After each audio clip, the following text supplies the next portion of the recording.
And so, welcome to our very different version of the Nativity story this year from Holy Nativity Church, where we're going to hear again the story of the birth of Jesus Christ.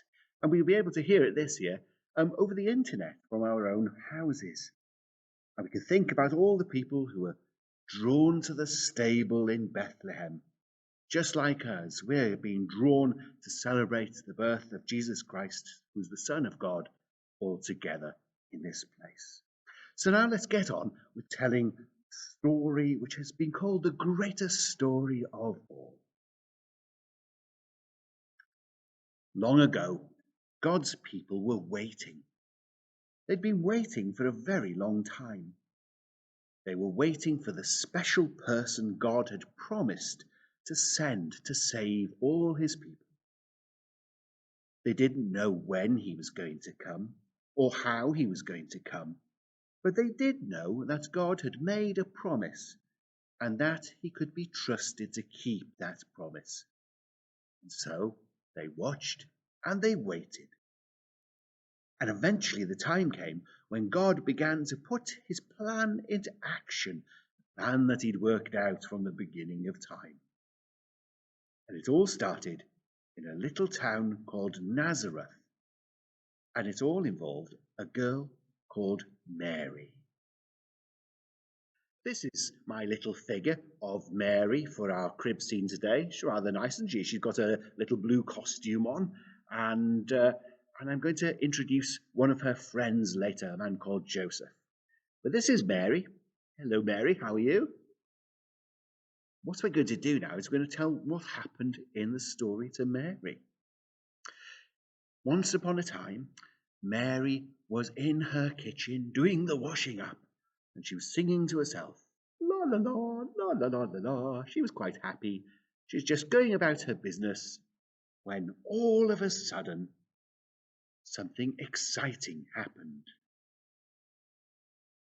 An angel appeared in her kitchen. There was a lot of shining light, great brightness, and Mary was very surprised. I would be surprised as well, wouldn't you, if an angel suddenly appeared in my kitchen when I was doing the washing up? Well, Mary was not only surprised, she was frightened. Goodness me, she said, an angel. Perhaps she started shaking with fear. This angel was the chief angel of God called Gabriel, and he had a special message for Mary. Don't be worried, Mary, Gabriel said. God has chosen you to be the mother of a baby, a very special baby. You will call him Jesus, and he will be a very special king. Well, Mary was quite surprised by the news, and she wondered how on earth that was going to happen. And what she did, of course, was after the angel disappeared, she rushed off to tell her best friend in all the world, the person she was going to marry, called Joseph. And here he is. This is Joseph, who's another important person in the story. This figure's been knitted by someone from St. Doctry's for me. That's a lovely, lovely little toy, isn't it? Well, this is Joseph, and Joseph was going to marry Mary. And Mary and Joseph hadn't quite got married yet, but they were going to. They were what was known as engaged to one another. And Mary had a chat with Joseph about her exciting news. Joseph didn't know what was going on either. He was quite surprised by all the happenings and the story of the angel, and he was very worried. But he had a dream that night, a dream that everything would be okay if he went ahead, married Mary. And that is what happened. So Mary and Joseph got married, and a little bit later, this is the fun bit, Mary, boom, got pregnant. You see her belly got a little bit bigger then when I released the pressure on it. Boom, she got pregnant. And inside her little tummy was the baby Jesus. And that's what this story is all about. Well, exciting things were happening in the life of Mary and Jesus, of course, but exciting things were happening elsewhere as well. The emperor, who's like a very important king, said, I want more money. I want to make sure I get my money. So everyone's got to go back to the town where they were born. I'm going to put their name in a big list, a register, and they can make sure then that I get all the money that I'm owed. He wasn't a very nice man. So Mary and Joseph had to go back to where Joseph and his family were born. This was a town called Bethlehem because Joseph was part of the family that had come from Bethlehem, a family of kings, in fact. And Joseph, in the distant, one of Joseph's relatives in the distant past, had been a king called David. So Mary and Joseph had to go to Bethlehem. Now, in those days, there weren't any buses or trains. How could they get to Bethlehem? And how could they do it now that Mary wasn't able to walk very far? Well, luckily, someone lent them a donkey, which is a bit like a small horse, isn't it, in some ways? And what happened was Joseph walked along by the side, and Mary would have got on top of the donkey, and the donkey would have carried her there all the way to Bethlehem, and it was a very long journey. It was an extremely long journey, and they were very, very tired by the time they got to Bethlehem. It had taken 2 or 3 days, because donkeys can't really run very quickly at all. It had taken forever, and they were very tired, and Mary knew she was going to give birth to the baby Jesus before very long. They had to find somewhere to stay. And because there was no internet and no telephones, they couldn't have phoned or called ahead to make a booking. So what they had to do was they had to go from hotel to hotel to see if they could find somewhere to stay. In those days, hotels were called inns. They had to try and find somewhere to stay. So Mary and Joseph and the donkey went from inn to inn looking for somewhere to sleep. They knocked on the door of the first inn or hotel that they came to. Hello, said Joseph. Is there any room at your inn? The innkeeper said, I'm so sorry. We're full up. The whole place is booked up. Try the hotel, the inn next door. Thank you, said Joseph, and off they went. And they tried the next inn. Perhaps you could knock yourself at home on a table or something nearby to make the sound of Joseph and Mary knocking on the door. Knock, knock, knock, knock. Hello, said the innkeeper. Hello, said Joseph. I wonder, have you got any room at the inn? My wife's pregnant. She's about to give birth. We need somewhere to sleep urgently. Oh, I'm so sorry, said the innkeeper. I'm afraid all the rooms are full. Try the hotel next door. Thank you, said Joseph, and off he went. I bet you can see a pattern starting to happen now, can't you? I wonder what happens at the next inn. Joseph went to the door and knocked. Knock, knock, knock, knock. Hello, said Joseph. Hello, said the innkeeper. Have you got any room at this inn? Said Joseph. Oh, no, I'm afraid we're all booked up. I'm sorry, there are no rooms at the inn. And off Mary and Joseph went. We'll try just once more. Joseph came to the last hotel in the whole town. There weren't any more left. He was really worried now. And so he knocked at the door. Hello, said the innkeeper. Hello, said Joseph. I'm very worried. My wife's about to give birth. Oh, we really need somewhere to sleep tonight. Have you got any bedrooms? Oh, I'm so sorry, said the innkeeper. There are no rooms at the inn. Oh, no, said Joseph.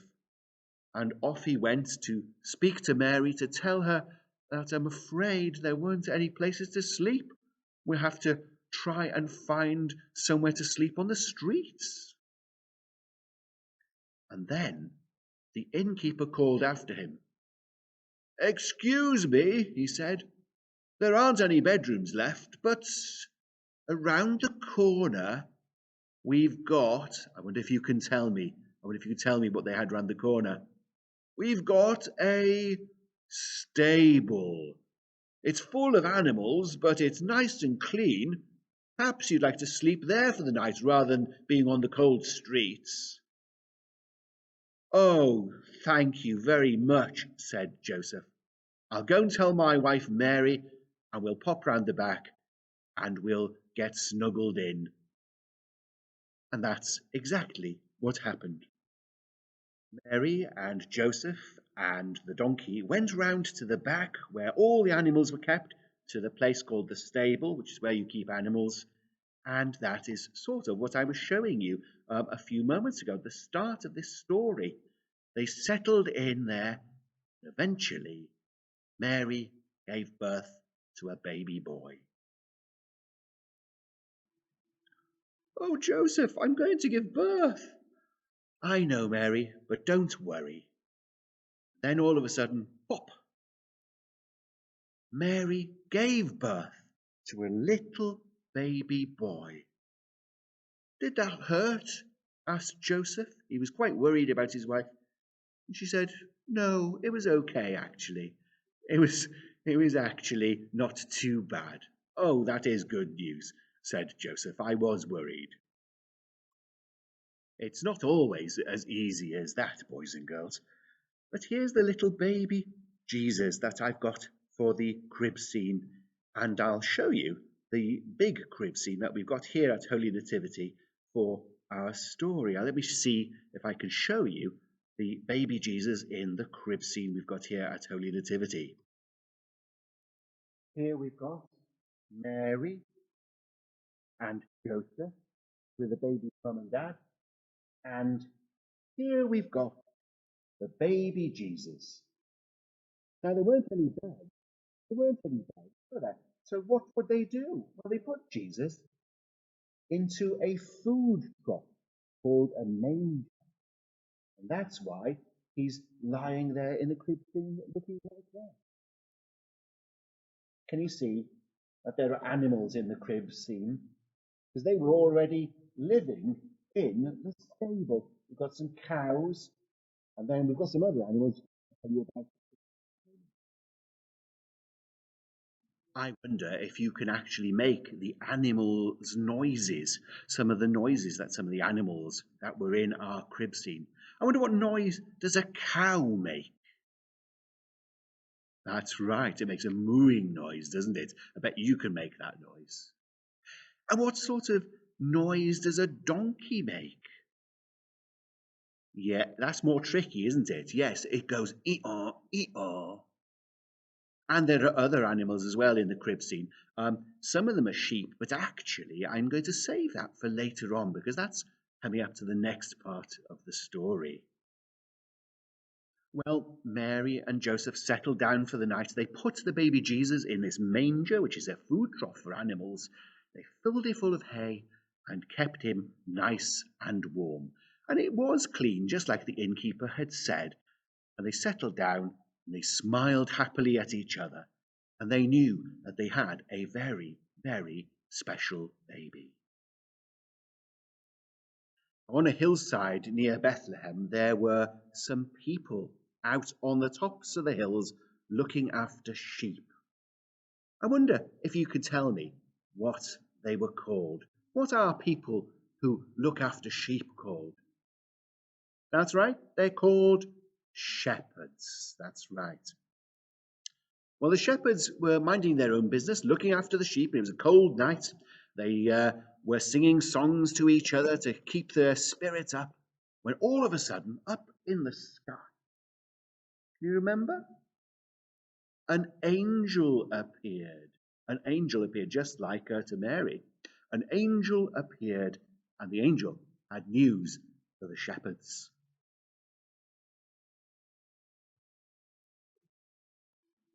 Don't worry, said the angel to the shepherds.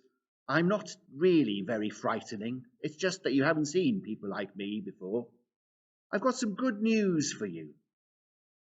And the angel started to tell them a story. Down there, in the town over there, in Bethlehem, a little baby has been born, and he is a very, very special baby.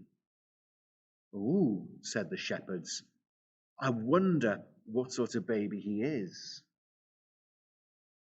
Well, said the angel, this baby, his name is Jesus. You'll find him if you go into the stable at Bethlehem, lying in a manger in a food trough for the animals. He is going to be called the Son of God, and he is going to be a very special sort of king. The angel was extremely happy telling them this good news, and off the angel went into the skies and met with lots of other angels, and they all started singing and telling wonderful news to the shepherds. And the shepherds stopped being frightened, and they raced off to the stable in Bethlehem to find this special little boy. And so that is why we have some sheep in the crib scene, because the shepherds took the sheep with them and they went to visit the place where the little baby was lying in a manger in the stable. They found Mary and Joseph, they found the baby Jesus, and they got down on their knees and said thank you to God, because they knew this was the special baby that God had promised, who would sort out all the badness in the world out. Now it was at about this time that something special started happening in the sky of the stable in Bethlehem. I wonder if you know what it was. Something appeared in the sky. Was it a bird? No. Was it a helicopter? No. It was a twinkly star. That's right, a twinkly star. And the star was seen by people far away. They saw the star in the sky and they said to themselves, a king has been born. We will go and find out who it is, because it's a very special sort of king. This king is going to be Son of God. So the twinkly star shone in the sky, and the people who had seen it, called magi or wise men, some people call them kings, saw the star in the sky and they followed the star. Let me introduce you now to the three kings, or the three wise men. Each one of them comes from a different place. Each one of them, as you can see in their hands, they've got a different gift. This one has got something yellow in his hands. It's a metal. It's gold. Gold was the present for the king that they wanted to take. This one had something called frankincense, which is smelly stuff. They use it in church services, like here in Holy Nativity, to make the place smell nice and to do all sorts of other interesting things, which you'll find out about when you're older. And then the last one also had some smelly stuff, and this was called myrrh, and that too was used in special services. But a very unusual sort of service, a funeral service. Again, you'll find out more about that when you're a little bit older. But these three kings or wise men went following the star with their prezzies and headed off in the direction of Bethlehem. Now, the king of that area didn't like the idea of anyone else being called king, and he wasn't very happy. He called the wise men in when he heard they were on their way to visit the king, and he said, look, I'm the king. If there's going to be a new king around here, I want to know about it. Tell me where this new king is born, and I'll go and visit as well. He wasn't a nice man. He wanted to put the king and all the family of the baby in prison. Fortunately, these were really wise men, And they knew that this king was really a nasty piece of work. He wasn't a nice guy at all. And so what they did was they decided they would go and find this baby, but they wouldn't tell the king where he was born. And so these three kings, these three wise men, whoosh, went off to visit the stable in Bethlehem. And this is almost the end of our story now. The three kings arrived at the stable in Bethlehem. They brought their gifts and put them down in front of the child, and realizing that this was the Son of God who would bring peace and happiness and goodness to the world, they bowed down and they worshipped him. And after they'd finished worshipping him, after a cup of tea, they went off to their own country once again, but didn't tell the king of that area where the baby had been born. And so that's the story of Mary and Joseph and the baby Jesus and all the people who visited that stable in